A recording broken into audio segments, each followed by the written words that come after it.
slow.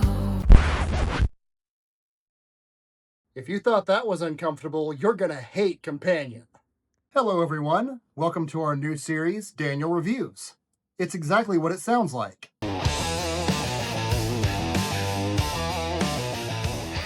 Today we're doing Companion, but since we're watching it on Amazon Prime, we first have to sit through these commercials. Volvo, the car that says, "My wife makes all the decisions." And here we are. Companion is a 2025 movie, yes, we sometimes watch those, that attempts to answer the question, what would it be like to date ChatGPT? But even that's not entirely true because it's written from the AI's point of view. That's ridiculous. Can you imagine a Terminator movie where the Terminator is the good guy?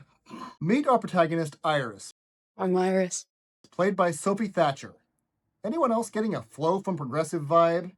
And our primary antagonist, Josh. I'm Josh. Played by Jack Quaid. Yes, they cast Jack Quaid as the bad guy. The embodiment of, I could kick his ass, is our big bad in this movie. One of them is secretly an AI. The movie isn't telling you that yet, but if you saw the preview, you already know.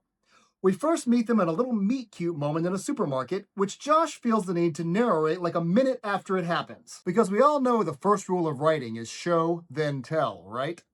Meet Kat, our secondary antagonist. My friends don't hate you. Cat does. Kat is having an affair with our quinary antagonist and owner of the cabin in the woods, Sergey, who is a married man. Kat knows this, but still fancies herself the victim. I'm an accessory, like his fucking car. Yes, that's shitty of him too, but he's not forcing her to play along. Kat, Sergey, Iris, and Josh are joined on this weekend in the woods by our tertiary antagonist, Patrick, and his boyfriend, Eli, our quaternary antagonist. Are you seeing a problem yet? We're not even through the first act, and I've already introduced 5 antagonists. And I'm not even done. The only major character you're supposed to like is Iris, and she is basically the 2025 equivalent of Frankenstein's monster. It's the idea of you. You make me feel so replaceable. Well, you're attempting to replace a man's wife, so... Oh, great. A dance party scene. These are never a waste of time. Copyrighted music. Can't include that, so I think I'll...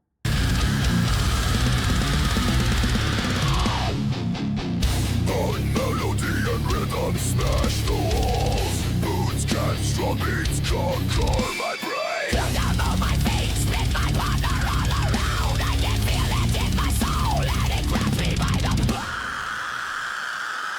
It's a death party! A dancing death party!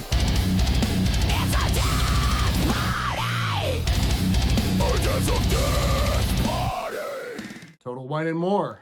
Got mine. Iris goes to the beach where she finds Sergey, who lures her in and then attacks her, leading her to justifiably kill him. If you don't want to know what'll happen, skip to the next chapter by tapping the fast forward button. It's located down below. We later find out this was all a setup by Josh and Kat so they could steal Sergey's money. Seems like there are a lot of variables in this plan. What if Sergey had taken no for an answer? What if he wasn't interested in Iris? What if she didn't find the knife? What if he just tried to buy insurance from her? This plan only works if everything goes exactly the way they expect it to. So Iris comes back to the lake house, and instead of shutting her down and finishing the plan, Josh explains to her exactly what she is and puts her into panic mode. It's meant to provide exposition organically, but there's no in-universe reason for him to tell her this. They try to hand-wave it away, Considering everything she's done for us, I figure she was at least owed an explanation. but it's clear from his actions that he just sees her as a machine. But there's a deeper problem here, and it's actually my biggest problem with the movie. Listen to the delivery man explain how companion intelligence works. 100% intelligence would be the equivalent of an Ivy League grad. 0% would be a mindless automaton. Okay, for one thing, that's bullshit. More on that later. For another, like an Ivy League grad, is not a standardized unit of measurement. They're not all brilliant. The closest real-world comparison would be IQ. And the average IQ is 100, give or take. He said there's a limit on how smart they can be because of laws. There's about 1 billion government regulations that force us to limit how strong and smart they can be. So it makes sense that 100% intelligence would be less intelligent than the average person, because we don't want these things being smarter than we are. But for simplicity's sake, let's say 1% intelligence equals 1 IQ point, meaning 100% intelligence is as smart as the average person. What the fuck are you waiting for? Shut her down already. Shut me down.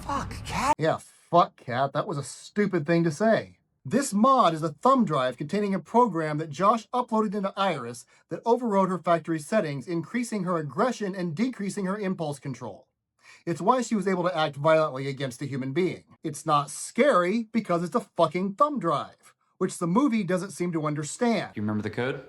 Stalin's birthday. Stalin's birthday? Wow, this movie takes a dim view of Russians. As they discuss what they'll do now that the plan is exposed, we find out that Patrick is a robot too. I admit I did not see that coming. I repeat, an IQ of 100 is average.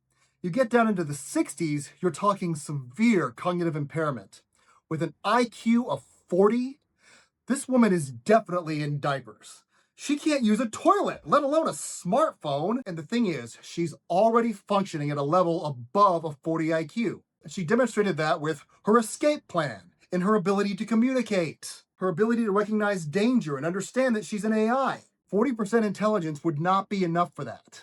But let's look at how much better she is with 100% intelligence, shall we? Home, please. Driving home.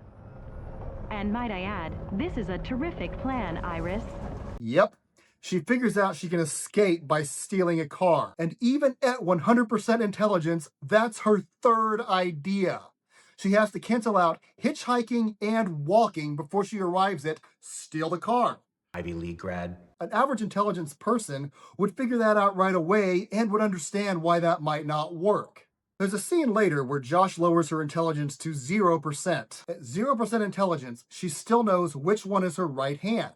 She still knows what parallel means. She still knows what a hand is. 0% intelligence would mean she's drooling on the floor, not even able to sit in a chair. She's a houseplant. So this movie never really understands what intelligence is. The worst thing about it is, what does this say about a person who's actually escaping an abusive situation? I'm just gonna say it. I hate her outfit. Iris, go to sleep! Why was she able to disobey that command? Do they stop being obedient when they were at 100% intelligence? Seems like a pretty big safety oversight. Does it have to do with the mod? Because she's had that the whole movie and she's been compliant up to now. I guess the writer figures it doesn't matter because it's never addressed. Don't you love fill-in-the-blanks storytelling? She's seen Josh drive this car plenty of times. Why did she think it would recognize her voice? Changing her voice to Josh's is a good idea, but it's something most people would have thought of earlier. And she doesn't realize he's going to report the car stolen. Ivy League grad. Also, I have to change my email password after misspelling it 3 times. A car this advanced would shut off voice command and call the police immediately in this situation. But it's giving her infinite chances. This world does not make sense. You programmed me to murder someone, Josh. He didn't exactly program her to murder somebody. It's not like she walked up to Sergei and killed him without provocation. He was strangling her and she acted in self-defense. Of course, I guess she didn't really need air. She was packed inside a crate and then shipped, and she came out of that okay. But she didn't know that at the time. That's what matters. Meet Deputy Hendricks. I am Deputy Hendricks. Our scenery antagonist. Do you know how many new words I had to learn for this review? Well, 3. But that's still 3 more than I wanted to. Guten Abend. Clever idea, unless he knows about Google Translate. Here's my luck. Oh, he doesn't. Well, that was lucky. I am Deputy Hendricks. Why has he not noticed that she is covered in blood? Don't I pay for Amazon Prime? And I won't ruin the ending. Companion could have been good. It's got a cool Terminator meets Most Dangerous Game thing going for it. The problem is, it doesn't really ever make up its mind what it wants to be. It's kind of about escaping an abusive situation. It's kind of about AI replacing I, and it's kind of about the consequences of deflecting responsibility. But it doesn't really do anything clever with any of those. It's kind of an action movie, it's kind of a romantic drama, it's kind of speculative science fiction, and it's even kind of a horror movie. But it doesn't do any of those things well. But hey, there's always Ex Machina. What do you think? Am I being too hard on it? Would you have ranked the protagonists differently? Let us know in the comments. If you've enjoyed this, please give us a like and subscribe if you haven't already. Maybe check out another video. Those things really help the channel. And we'll see you next week. Thank you so much.